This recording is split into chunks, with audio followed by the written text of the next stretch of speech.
Hey, it's Clay, and this will be a video chart on ticker symbol INPX. We will take a look at the 30-minute time frame.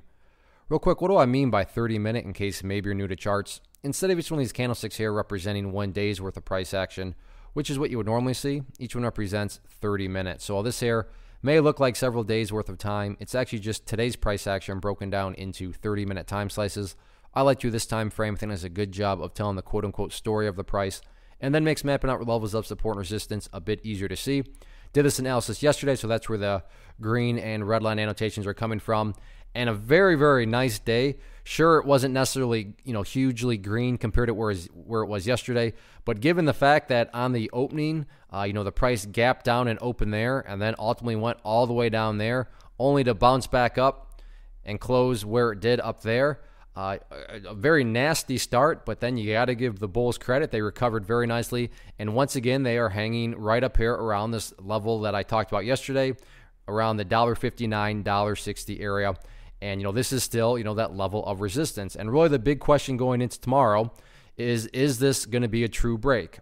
And I don't want to come across like this is some sort of like revolutionary discovery on my part. Not at all, nothing like that. Anybody that understands charts, uses charts, is going to be wondering the same thing. Again, is this, some sort of true break? What is a true break? Well, a true break has two parts.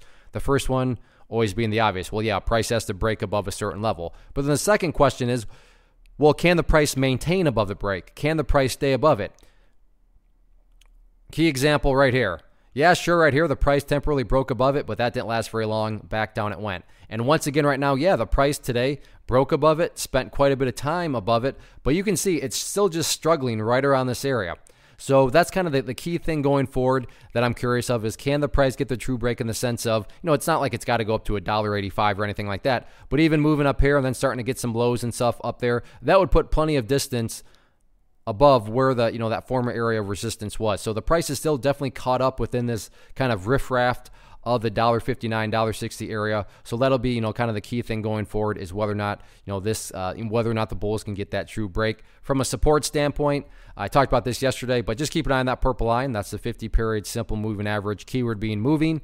As time goes by, that purple line is going to keep on moving itself upwards. So as long as the price stays above that line, as the line itself moves upwards, then the bulls are in full control from the big picture of things. So yeah, going into tomorrow, let's see if the bulls can get a true break or not.